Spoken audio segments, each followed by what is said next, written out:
Chiefs were live across the country and around the world on Sunday Night Football, and they got it done, took everything out, and I thought both sides of the ball played well. We're going to break it all down for you, all of our notes, all of our takeaways, and it's going to be fun, probably more so than you were expecting. This is Dan Harn. I'm Ryan Tracy. Welcome to RGR Football. Dan, what did you see? How was this?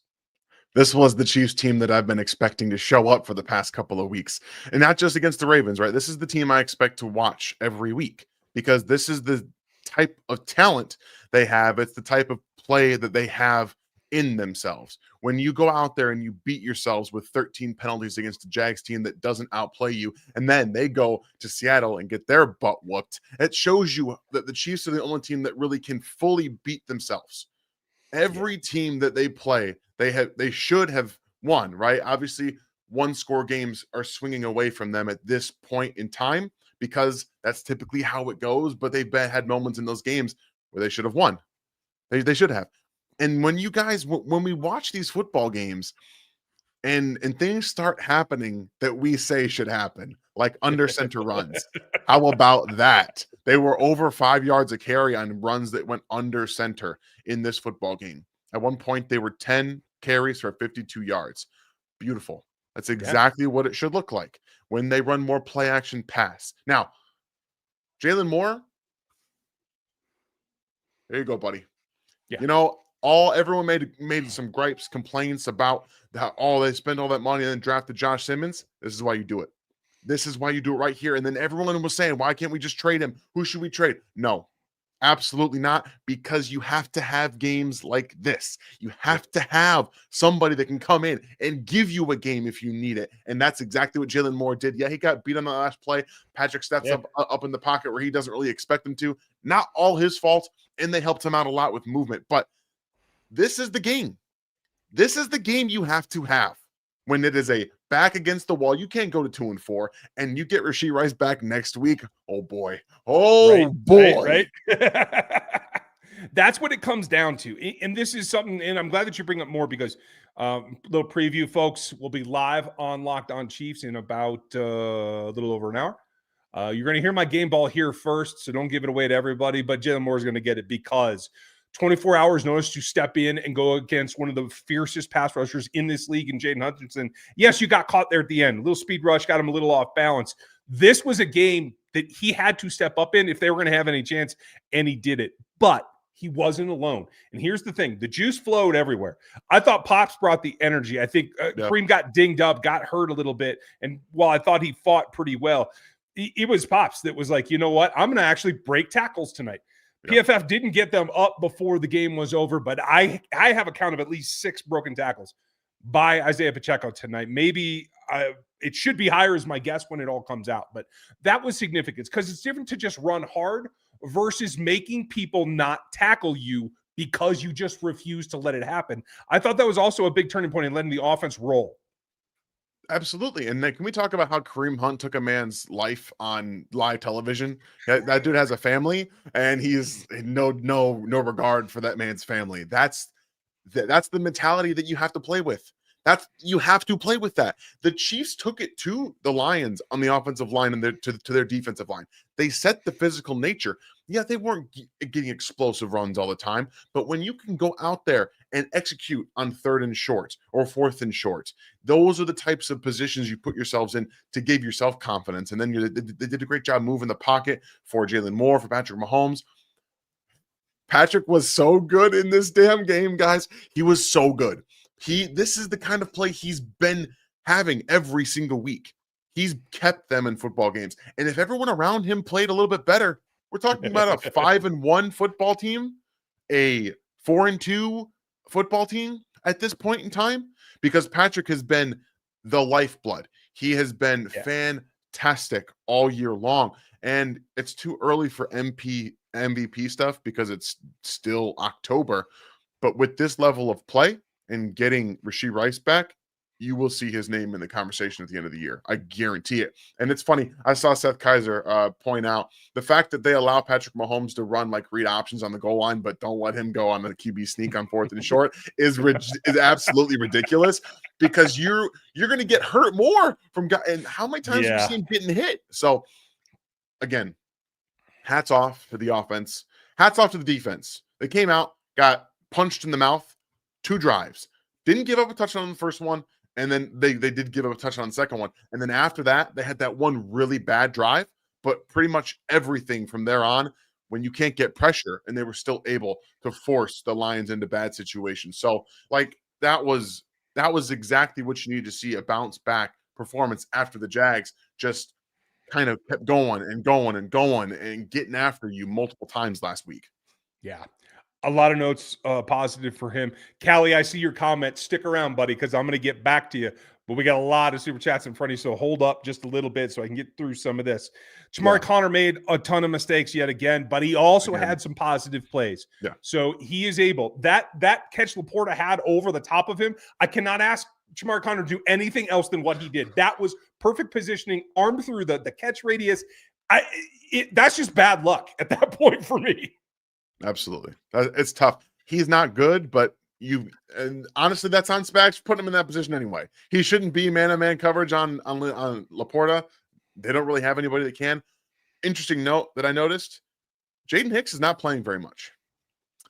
Jamari Connor has pretty much taken over that corner, that safety 2 spot, which again, I don't agree with because I don't think Jamari Connor is a good football player over Jaden Hicks. But in this football game, last football game, I felt like there's been a significant drop-off in the snaps for Jaden Hicks, and I'm a little concerned about that.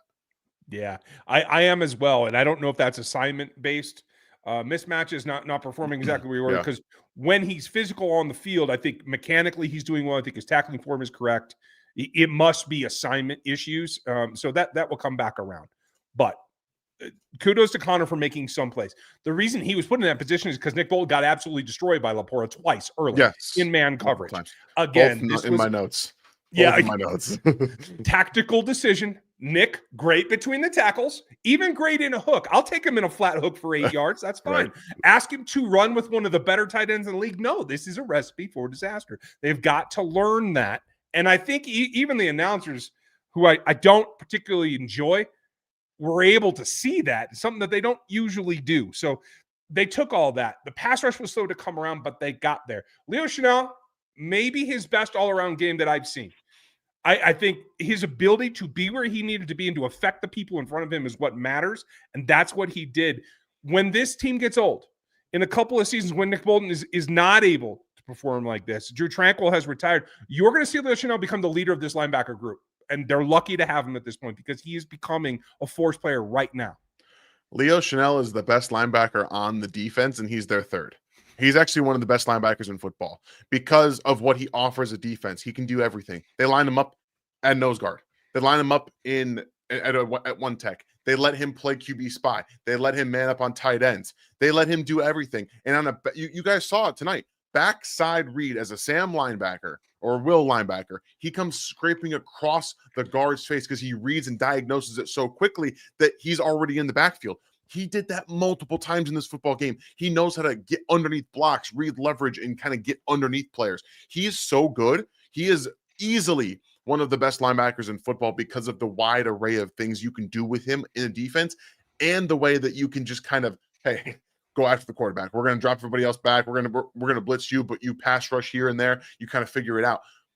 He's unique. He is one of the most unique linebackers in football, and you can't do with a lot of guys what you can do with him, and he's kind of saving their linebacker crew. I would say personally play him a little bit more than Drew Tranquill at this point, in my personal opinion. However, I can't argue. Drew makes a couple of heady plays a game, and I understand that, I understand that's where Spags wants, but at this point in time, I think the more you have Leo Chenal off the field, the worse your defense is going to be. And that's fair. And one more shout out, B. Cook coming downfield, making TFLs, making open field tackles, doing his job. I didn't see him get beat all day long, and I know a lot of folks have some trouble, but this is why, Stephen, they were able to pants a top offense. And that's why we're talking about the defense so much here to start this ball game, because We know what the offense was up against, and we know where it is and isn't fair. And if you took the money, you probably should have took the money. You probably would have done it here. ProfitX, America's #1 sports prediction market, is a peer-to-peer sports prediction market where users play against each other instead of a sports book versus the house. You will almost always get the best price on any spread, money line, total, or player prop since you're playing against other people rather than the book. ProfitX offers dual currency system, either profit points or profit cash, and operates across 40 states. Use the promo code RGR and claim up to $200 in profit cash on all plays for the first 30 days playing on the site. ProfitX gives you the best lines in the space, and you can even set your own odds on specific wagers on your players, all at ProfitX. Go there and use the code RGR. Terms and conditions apply. They certainly do, and so do these conditions. It is official. I did want to double check for everybody in the chat. It is 0 penalties tonight. Zero penalties. So kudos to Juwan Taylor. Might be the cleanest game that we've had called. He still got beat too much for my liking, but at least he didn't get flagged. This was, I think, the specific thing that they need to build on now going forward. A lot of folks were like, hey, how can you call this a must win? They thought I was being overly dramatic. Had they lost this and put up a similar effort, they'd be screwed. You would start to lose the rookies. You'd start to lose the younger guys like, oh, hell, maybe we can't do this. This was that crucial. But I do think that this attitude that they brought, the juice that they brought, I think that can feed the rest of this season. They have to remember this feeling and take it forward so they don't take it for granted.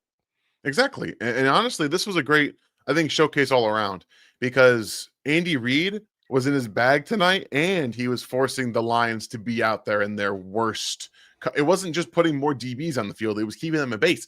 Patrick Mahomes was 13 of 17 against linebackers in coverage tonight for 165 yards and a touchdown. The Chiefs used 11 personnel on a season low 33.9% of the plays. And if you look through, I do the charting throughout. I've changed up my charting a little bit through in-game. It's more, I do it for every drive. So I count up, 11, 12, 13, 14 personnel, whatever it is. And that every drive, 12 personnel, more than the 11. You got 13 down here. In the second half, they started using more 21 personnel, getting Rashard Smith out there more. 13, they had heavy where they had the Kareem Hunt on 3rd and 1 where he trucked the guy. So they used a lot of 12 personnel and then heavier personnel in this game to keep the linebackers of the Detroit Lions on the field. It's funny because Kelvin Shepard, very much like Spags, wants to use more linebackers because that's kind of how they operate. They either want to be in base, they want to be in dime. And since they can't be in dime because none of their DBs were healthy, they went in base. And Patrick Mahomes was fantastic against that. And Andy Reid was like, yeah, we'll keep that coming because he was just so good at identifying that. I wish they were a little bit better against man coverage in this football game. A couple of times where they probably should have had easy first downs, completed better on 3rd downs. But that's more of a nitpicky thing right now, because this game was so good for the the Chiefs on offense and moving guys around and getting what they needed to. So this is the kind of performance you have to build upon. And again, I know there's going to be some negatives we'll talk about, but overall, 30-17. Yeah, can't argue. And here's the key to 30 points here, right? Touchdown for Xavier. Obviously, Xavier brings the juice. They're going to key on him, right? 2 touchdowns for Hollywood. Great for him.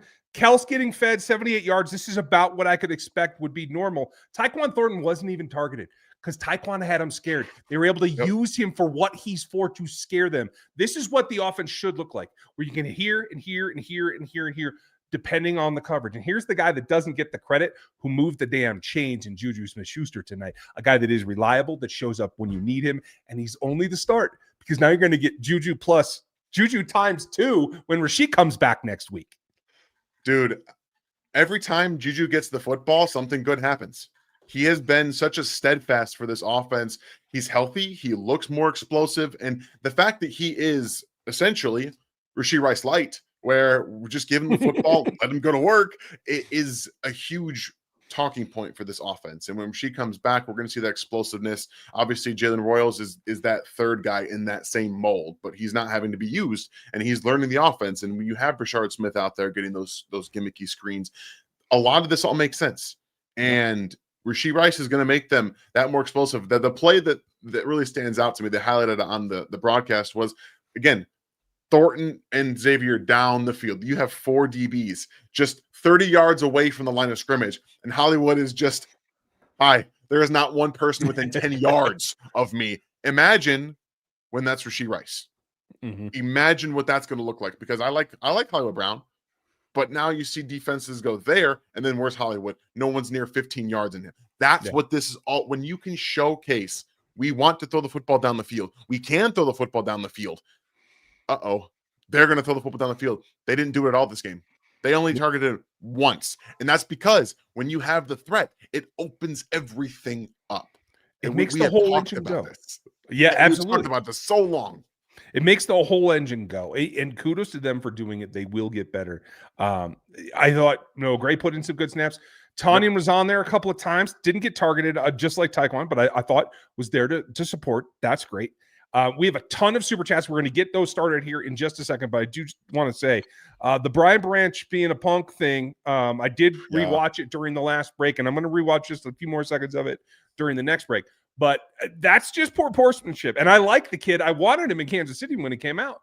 But I do have to recognize the reason we're not talking about the offense as much is because both he and Kirby Joseph, who is an excellent safety, were both beat up. And yes, Kareem hurt him, but they were already beat up. The Chiefs did what they did because they knew the weakness and they exploited it. They need to do that all the time.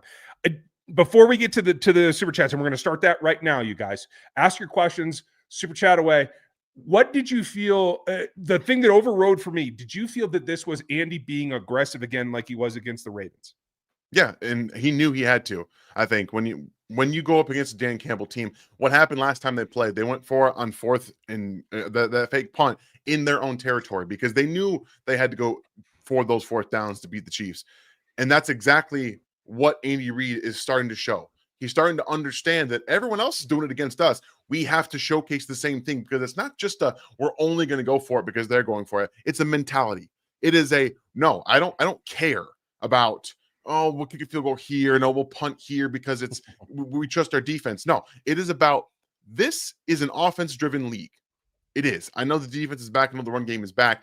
But right now, mentality speaking, the Chiefs need an aggressive mentality on fourth down to implement everything that they want to do offensively, because Patrick's great, but he's great and all. But if you can get everyone thinking, hey, we got 2 downs here, it's 3rd and 6, we got 2 downs to go and get this. We don't have to. That's why the Eagles have been so good for so long in those situations, because it's not 3rd and 6. Okay, we have to get 6 yards. No, we have to get 5 yards.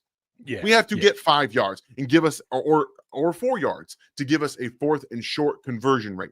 That is what this is about now. It's not about, it's 4th and 2, we're going to punt it. No, it's 4th and 2. Get out there and go for it. Yeah.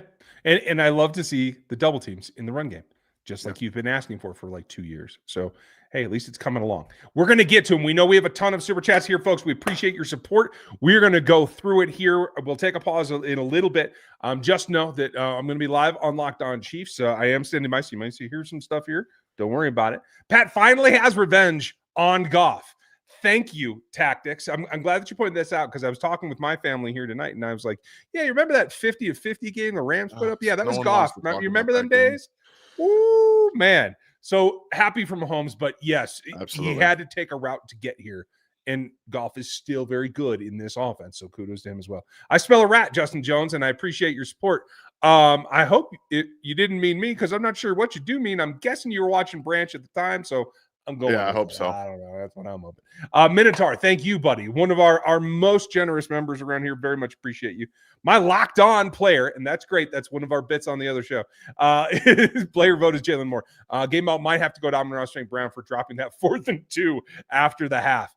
That's a significant point. Like, he did get rushed, but that was a catchable ball, despite Noah Williams' coverage that I thought was pretty much there.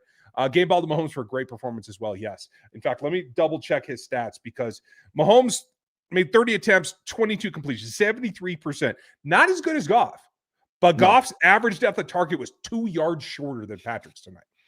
That is a significant difference, and that's what it all comes down to. 0 interceptions, didn't turn the ball over, protected, did what you needed to do, and made smart decisions, tried to give it up to your kicker when you needed to. He didn't quite come through like always. We're going to talk about him coming up. Don't worry. I already saw your questions, you guys. But I agree with that. Minute, I appreciate you. Metal Rocker, nice to see you back. Thank you. Thank you for here's 5 for the W. Appreciate you, buddy. And good Lord for this win. Let's go. I do think we are back on offense. What do you think? Is Cole still in here? I know he was for a little bit, but he might have do his own thing.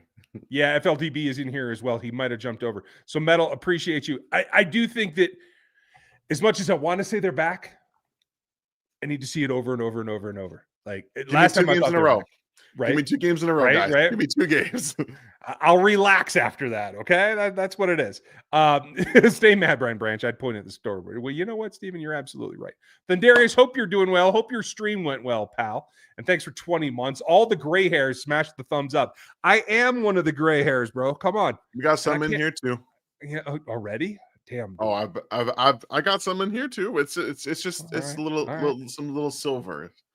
Yeah, I'd like to call that. I cut the shorter and shorter to keep the red going. Black and Gold, thank you, buddy. Thanks for being a member as well. No complaints tonight at all. Overall, a good, focused W. I love that you said that. Just, you know what? There are things you can work on, but there's no complaints. There's nothing that we have to go, holy hell, we got to fix this tomorrow. Mr. Gucci's back in the house. Nice to see you, Brian? Gucci. They say if you have 2 quarterbacks, you really have none. Well, we have 2 left tackles, and I'm loving it. Welcome back, Rasheed. Hi, Dan.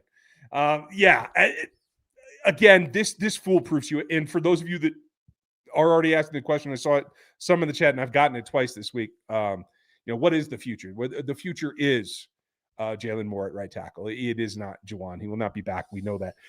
In fact, well, we'll leave that for when that comes. There's going to be other options, but they're going to have to. We're going to start talking in the future about, okay, so what are they going to do for the third tackle now when Jalen takes over right and you have your 2 starters? Because they have to continue to do this 4 games like this tonight. Yeah. And I think that you said that very well early, but that's the thing that we're going to have to keep in the back of our minds as Brett Veach goes about his job.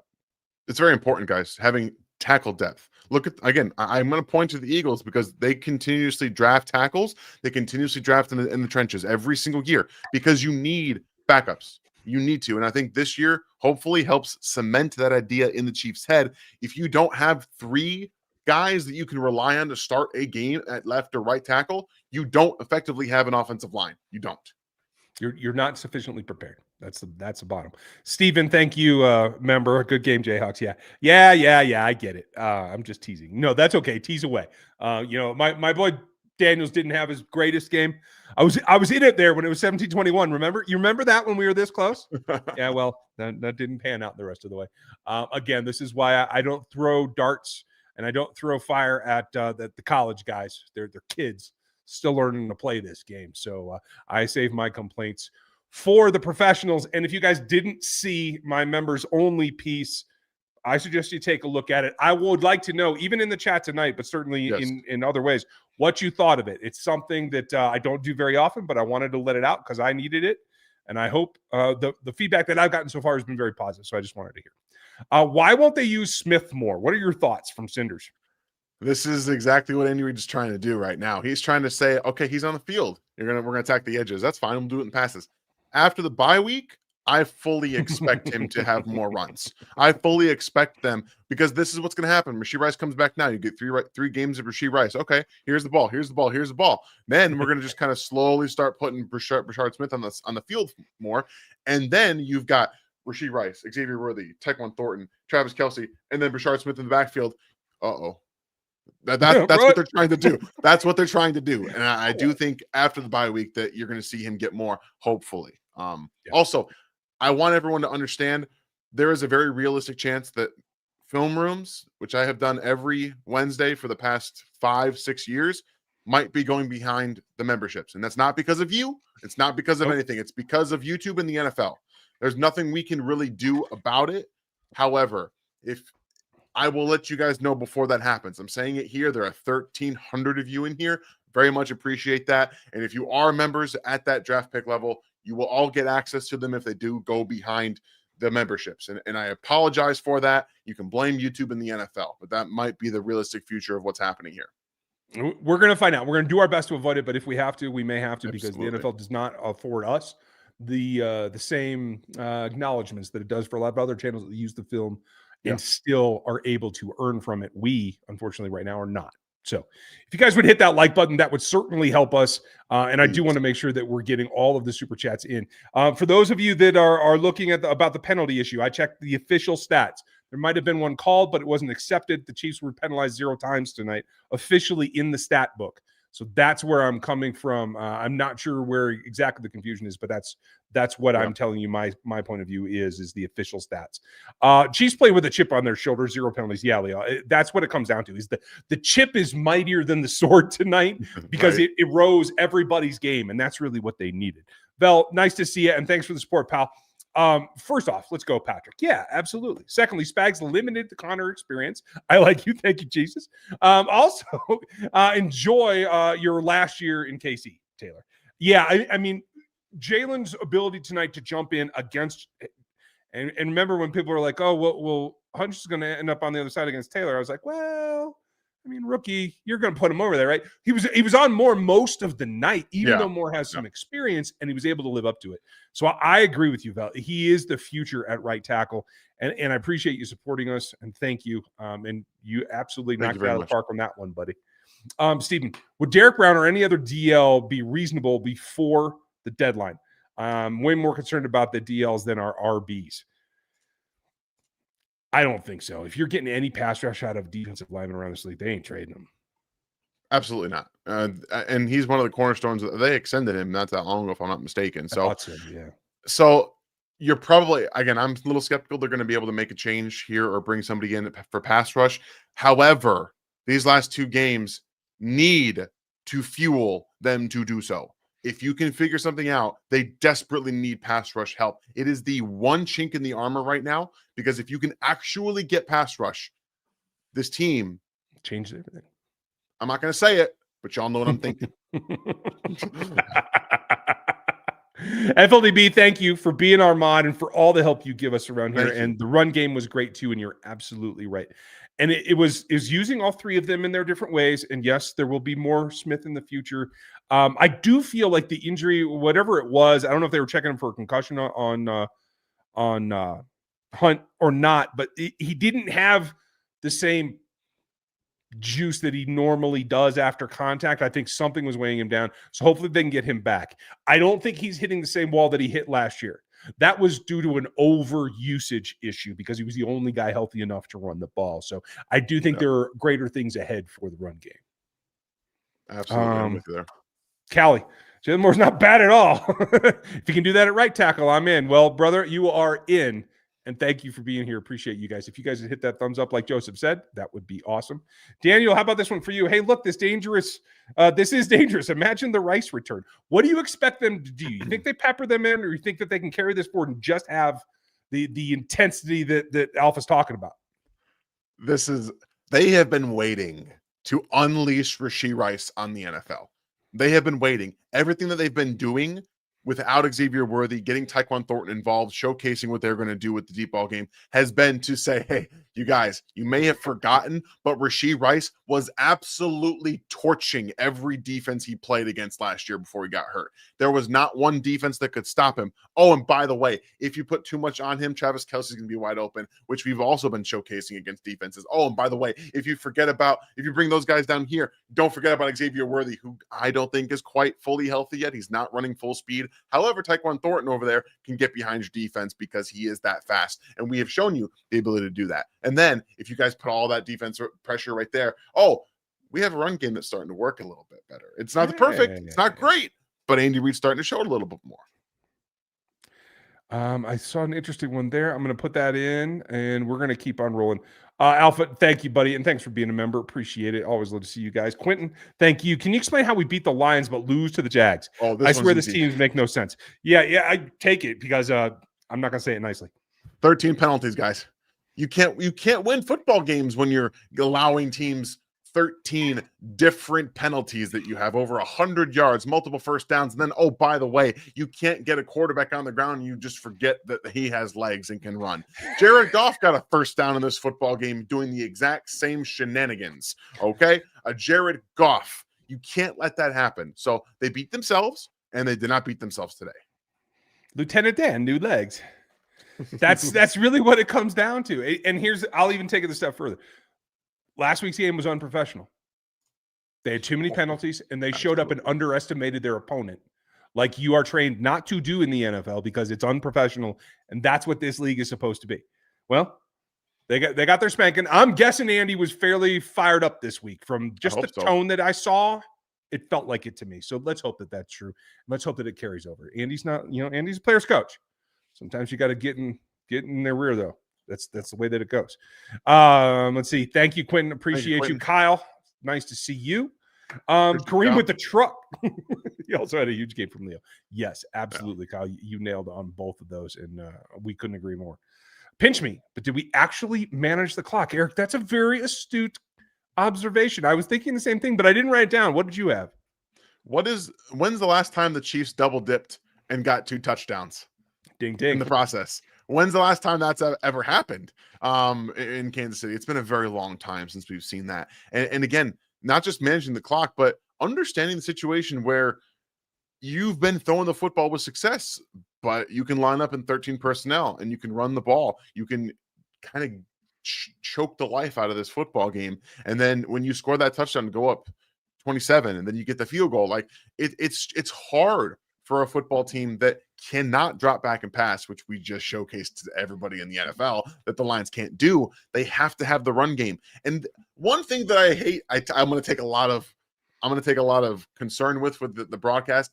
The Lions came out and ran the ball 8 times for 3.7 yards a carry, and they said they were just running the ball down the throat. Oh no, my friend, no, they really didn't.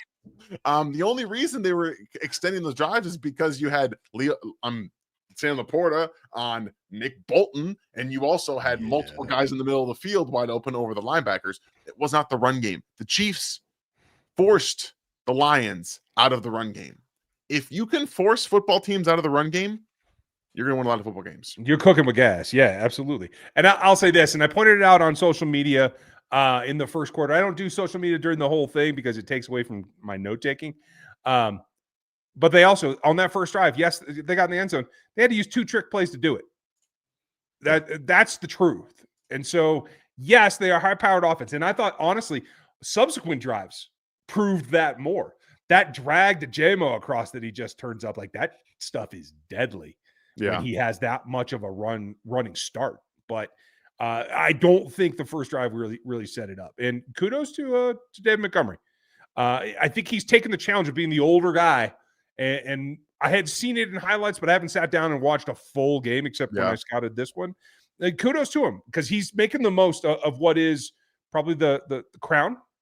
I don't know if you're in a bell curve of your career, right? He's at the tip, if not past it, right? Agreed. He looks fantastic with the Lions. He looks better than he ever has, I think, the last couple of seasons. Yeah.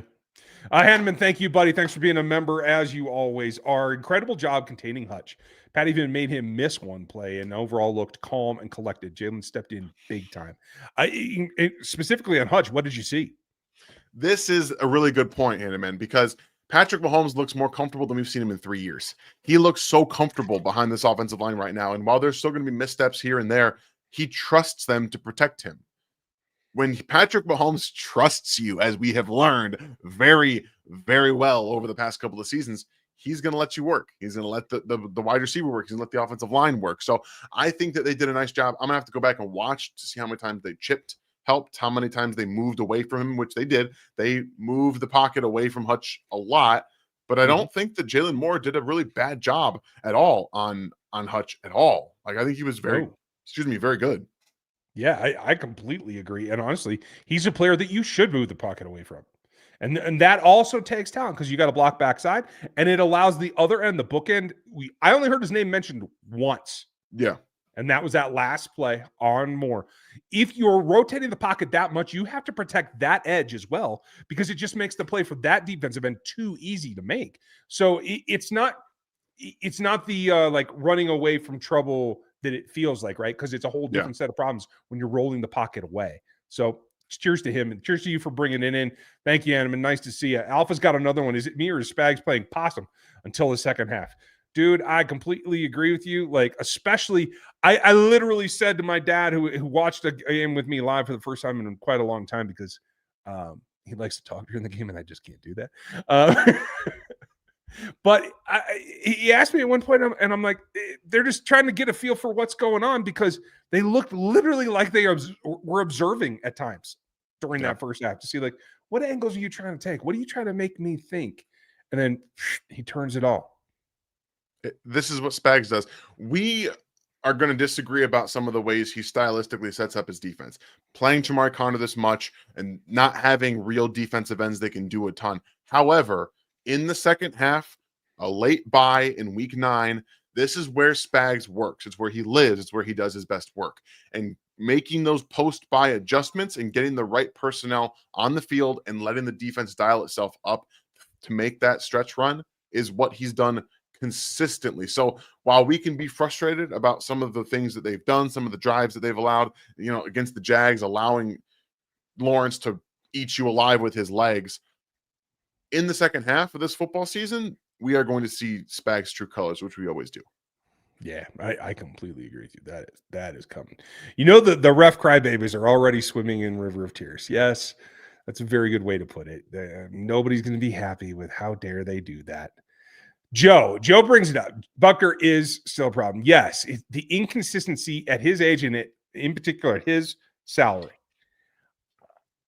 I had people suggesting to me online that he's rushing his approach, he's doing this. I'm like, no, he's too veteran for that.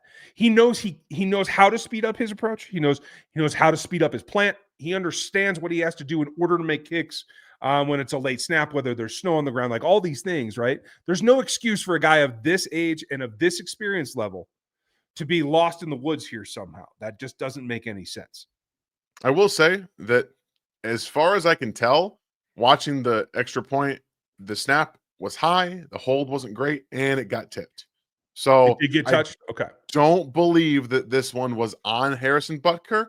However, one game where you don't have a screw up in an entire season so far is progress. We have to see more progress. I told you guys I was worried about it after last week because you can't kick the ball out of bounds on the last drive. Like, you can't allow that to happen. I don't care where. I don't care if it goes into the end zone. I don't care. You cannot allow that to go out of bounds. So there's something going on. I don't know what it is.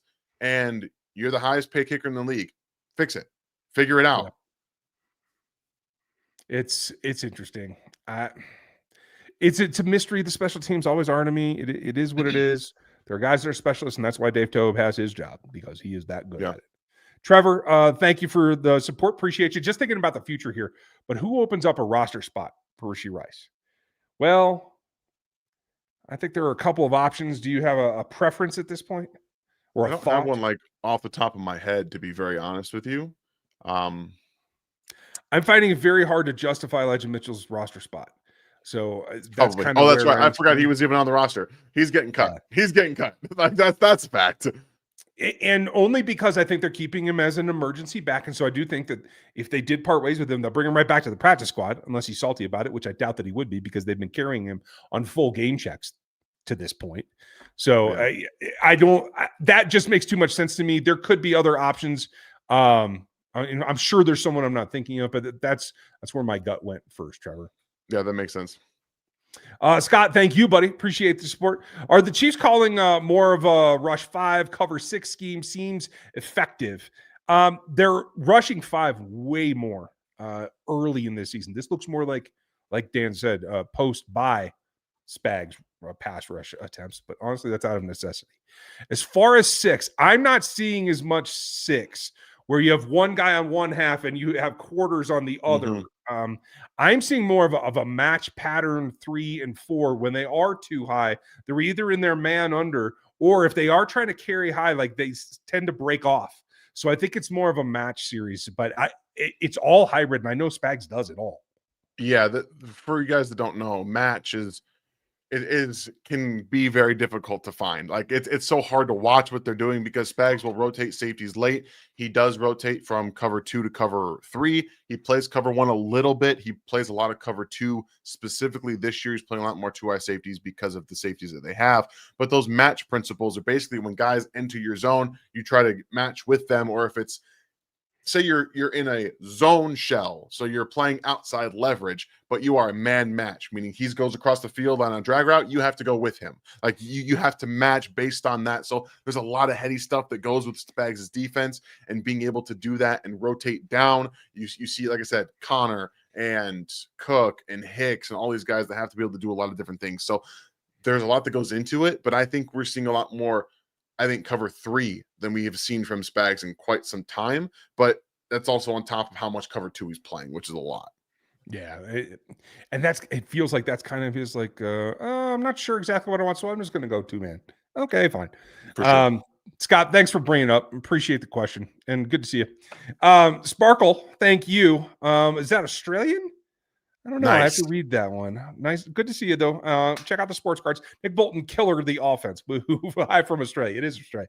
See, I didn't read the comment long enough, so excuse me, Sparkle. That's me being dumb. Appreciate you. In fact, I work with a lot of folks from Australia, so I'll be talking to them tomorrow afternoon, my time. So, Rick, thank you for 21 months in our membership. We certainly appreciate you. Didn't see any Spags blitzes tonight. They were there. In fact, the one that I wrote down that was my favorite was that Trank mugged and did come, but they ran Jalen on a delay. Yeah.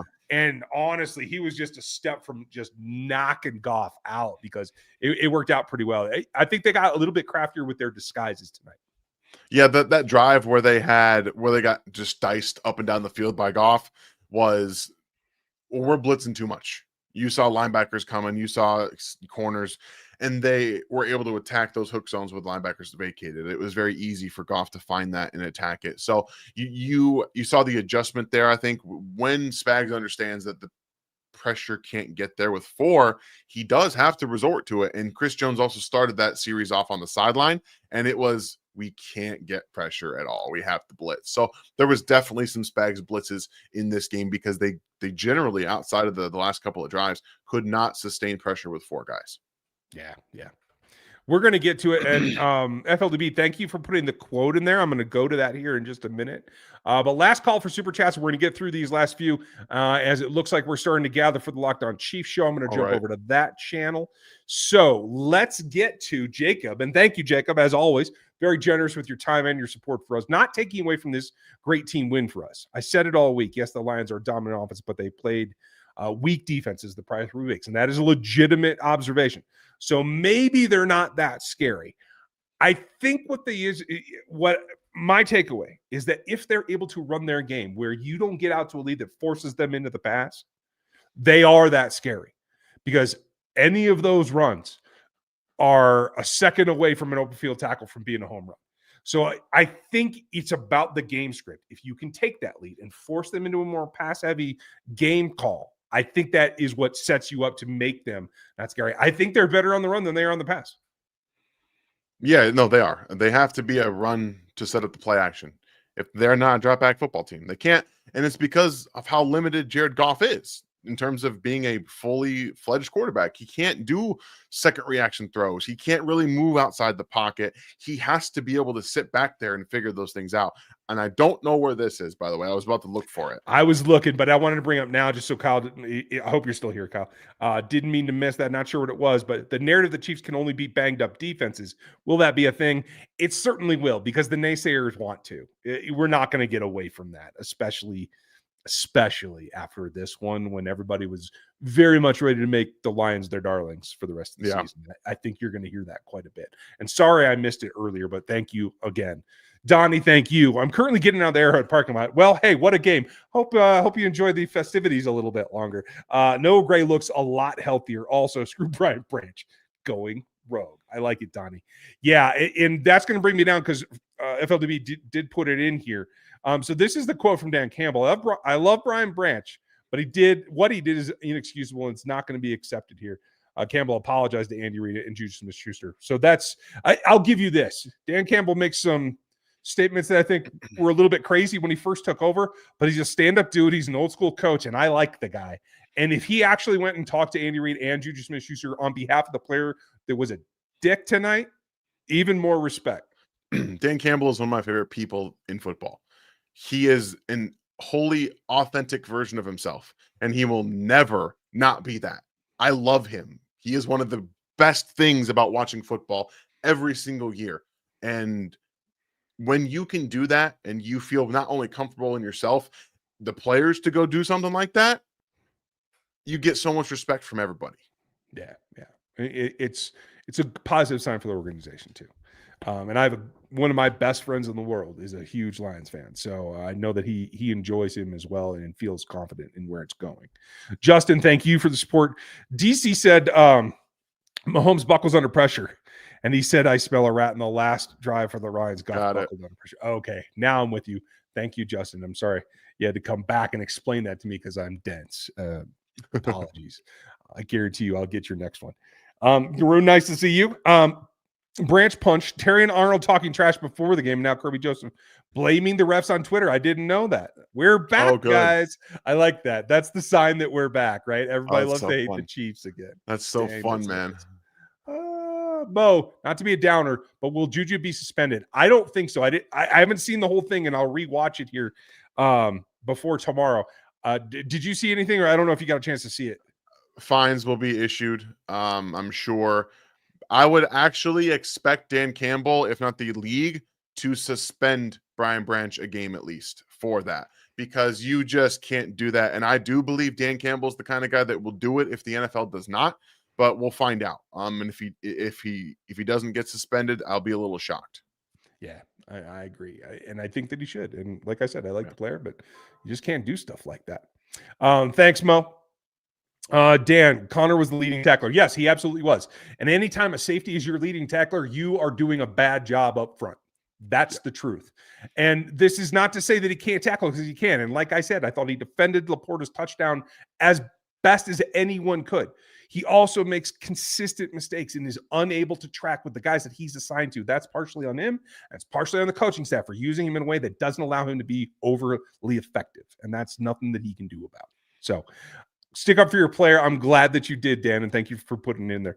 Last super chat from here, and we will get ready. Will there be a narrative that says, oh, you did?